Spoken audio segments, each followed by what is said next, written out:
Case in point. Graph analysis for consulting and case interviews. Mark P.Cosentino. Contents. Introduction. Anatomy of graph. The IB graph interpretation framework. Interpreting 11 type of graphs. Line graphs, bar, cluster, stacked bar graphs, pie graphs, area graphs, scatter plot graphs, bubble graphs, ladder graphs, box plot graphs, waterfall graphs, histogram, Marimekko graphs. Cases. Case 1. Operating profits. Case 2. M&A. Case 3. Investment strategy. Case 4. Improve profit margin. Case 5. Pricing. Case 6. Pricing. Apollo 1. Case 7. Feasibility. Apollo revisited. Case 8. Market entry. Case 9. Business expansion. Case 10. Marketing channel mix. About the authors. Introduction. I was given 40 minutes and a deck of 25 slides to analyze. I had to reduce the number of slides to 7, redraw them, and then present the case to the interviewer. What are the conclusions and the next steps? There were 4 bubble charts and 2 bar charts with bars of various heights and widths. I ripped the pack of the slides apart, laid them out on the conference table, and then got to work. Harvard Business School student, 2015. We have seen a major increase in the use of charts during the case interviews, particularly at the MBA level. No doubt, this will quickly trickle down to the undergraduate, non-MBA and industry higher interviews. Sometimes the charts will be a part of the 30 deck pack that you are expected to analyze and present, BCG and Bain, while other times will be a standalone chart that you are to analyze out loud on the fly. McKinsey.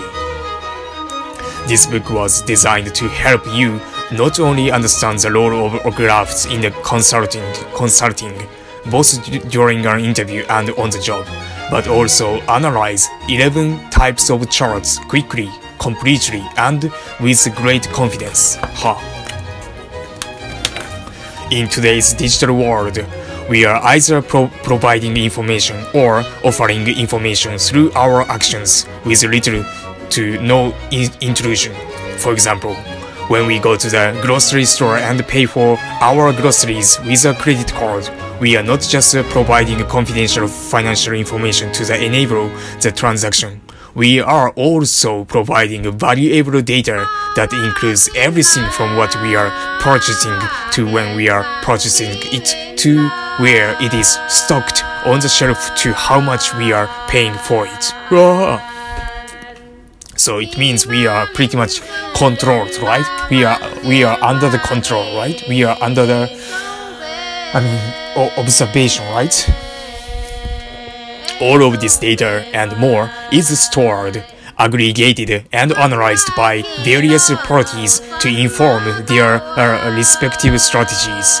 The grocery store may use the data to determine where to shelf certain items. The credit card company may use the data to guide their rewards calendar. The individual brands might use this information to refine their respective positioning, guide their pricing, and adjust their promotional calendars. What appeared to be a simple transaction at the grocery store generated highly valuable data that can affect not only our own lives, but also the world around us. Yes. Long before the current age of the analytics, forward-thinking companies have been using whatever data is available to them to guide their business strategies. Consulting firms have been somewhat instrumental in driving this mindset. Consultancies whose recommendations are guided by a desire to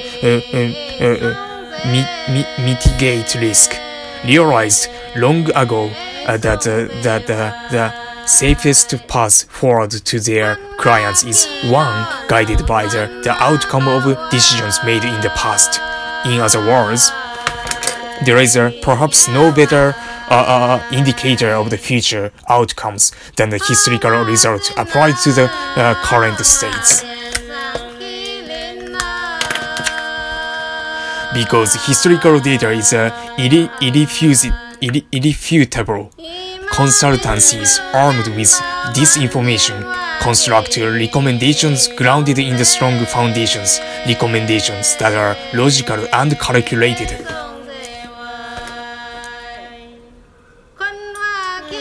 While there is a high value placed on data, the proper interpretation and application of data is equally important, if not more important. After all, what good is data if you cannot understand it, or worse yet, cannot use it to guide how you run your business? Thus, business and consulting firm alike place a premium on the candidates who cannot only represent the datasets visually in a clear and effective manner, for example, through a graphs, but also deduce and decode graphs to reveal the phenomenon that is occurring in real life. Wow.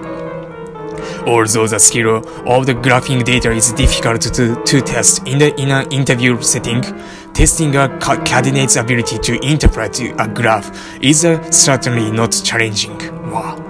This fact brings us to the simple mission behind writing this book: to help candidates interpret graphs accurately for successful case interviews. In today's world, companies collect reams and reams of data. Graphs help organize the data so we can understand what may actually be happening and construct a strategy in response. In other words, graphs pictorially tells a story that would otherwise have been impossible to convey. When created properly,